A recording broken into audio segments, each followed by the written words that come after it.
섬김과 어울림의 사람들 비전 장로교회 신령한 말씀을 배우도다.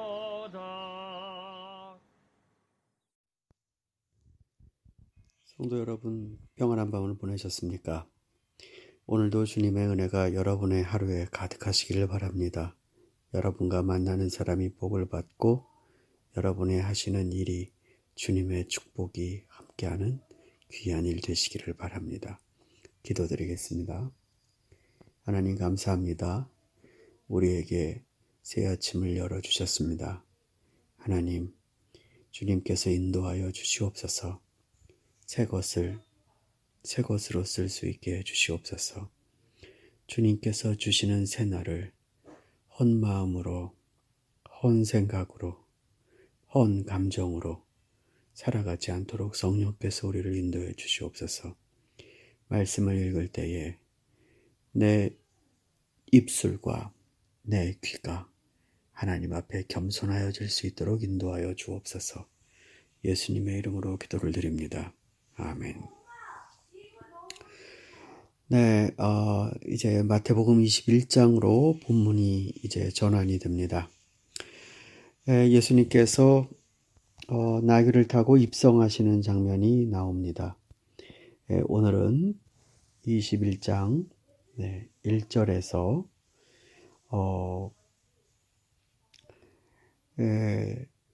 입성하시는 그 장면 8절까지 함께 나누도록 하겠습니다. 9절까지 나누도록 하겠습니다.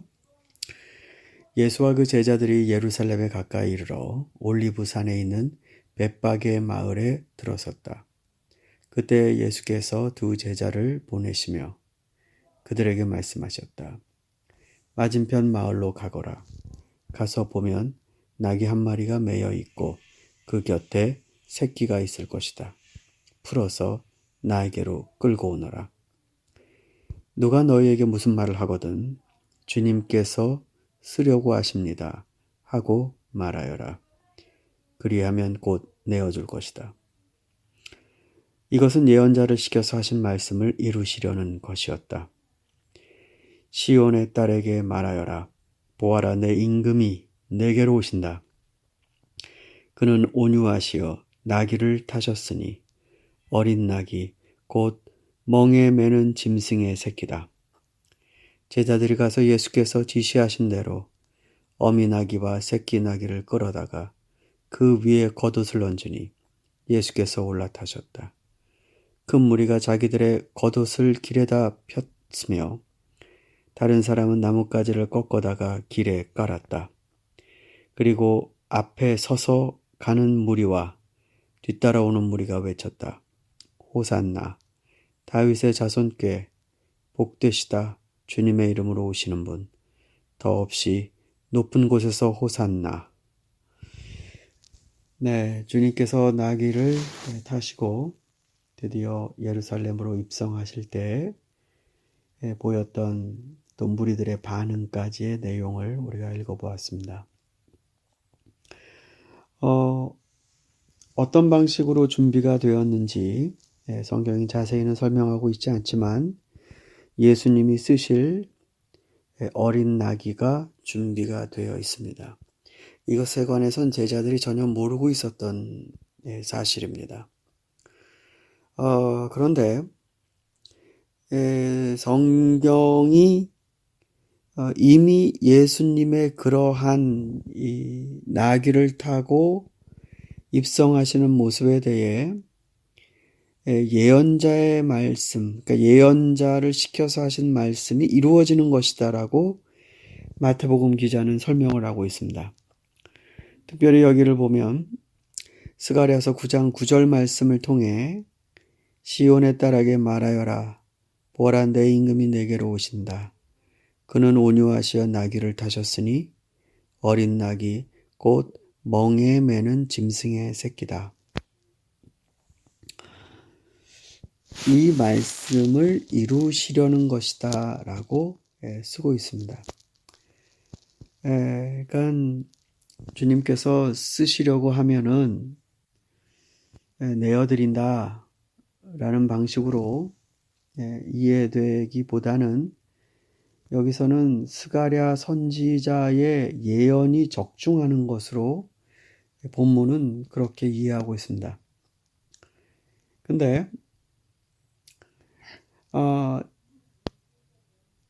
스가랴 예언에 시온의 딸이라는 표현이 나옵니다. 이것은 그야말로 예루살렘 백성이죠.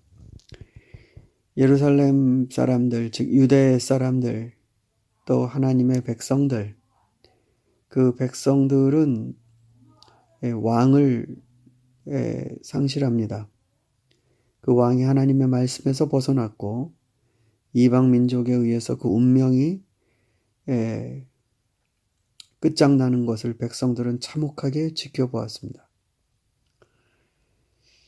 그런데 열왕기 말씀의 맨 마지막이 여호야긴 왕이 석방되는 것으로 끝나듯이 이스라엘 백성들에게 이 왕이 다시 오신다는 건 하나의 희망으로 열려진 이야기로 기대가 되는 그런 메시아 사상이 됩니다.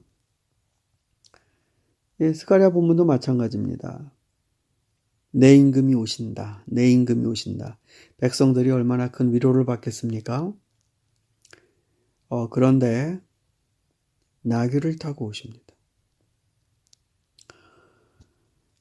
북이스라엘을 멸망시켰던 아시리아, 가장 냉혹하게 식민지를 통치했고 가혹한 정치를 벌였던 아시리아, 철기를 사용하며 철의 제국을 호령했던 아시리아, 바벨론에 의해서 유다가 망했을 때 그 엄청난 바벨론의 힘들, 근데 유대의 임금이 최소한 철기나 마병이나 아니면 알렉산드로스의 그 화려한 그 진법이나 그리고 3m 이상 되는 그 긴 창이나 뭐 이런 모습으로 등극하는 게 아닙니다. 나귀를 타고, 그것도 어린 나귀, 그리고 한 번 더 설명하지요. 멍에 매는 짐승의 새끼. 그 나귀는 짐을 나르는 짐승의 새끼입니다. 그러니까 거기에 타고 오신다는 건 그 임금의 새로운 성격을 얘기하는 것입니다. 어떤 임금이 오시는가? 여러분에게 계속 말씀드립니다만 우리가 그리스도를 따를 때 예수님이 누군지를 좀 알고 따라가야 됩니다. 내가 만들어내는 예수가 아니라 성경이 말씀하시고 계시는 예수를 온전히 볼 수 있어야 합니다.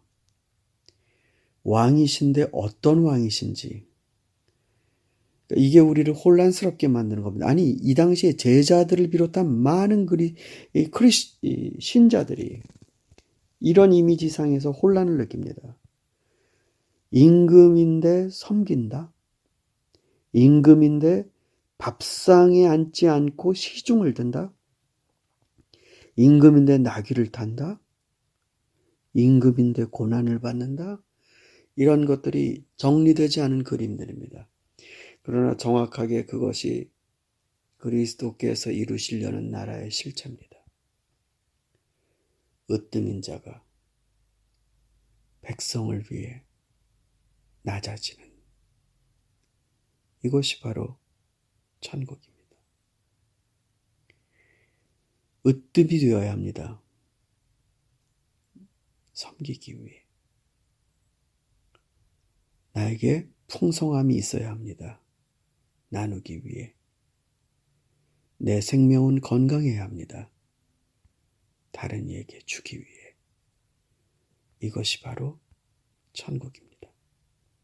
사랑하는 성도 여러분, 저와 여러분이 그리스도를 온전히 바라보고 우리들이 그려내는 천국이 아니라 주께서 말씀하시는 천국을 향해 걸어간 복된 그리고 지혜로운 성도들이 되기를 소망합니다. 기도드리겠습니다. 하나님 감사합니다. 주님, 시온의 딸에게 말하여라. 보아라, 내 임금이 내게로 오신다. 그토록 목말라 했던 예수 그리스도 메시아께서 우리에게 오셨습니다. 하나님, 이제 세상 속에서 우리들은 그리스도를 쫓아갑니다. 새로운 임금을 쫓아갑니다. 가장 많이 가지고 계셨으나 다 내어주신 분, 가장 많이 알고 계시지만 세상의 죄인들을 향해 겸손히 나귀 위에 오르시는 분, 우린 그리스도를 배웁니다. 하나님 붙들어 주셔서 예수님을 주님이라고 부르면서 전혀 주님의 왕의 모습을 담지 못하는 그런 제자들, 그런 군신들, 그런 백성이 되지 않도록 오늘도 우리를 붙들어 주시옵소서. 연약함과 싸우는 형제자매들을 주께서 붙들어 주십시오. 그들의 어려움, 그들의 소망, 정상을 향해 회복된 정상적인 삶을 열망하는 그들의 마음의 저울음을 주께서 위로해 주시고 희망을 주옵소서. 예수님의 이름으로 기도를 드립니다. 아멘.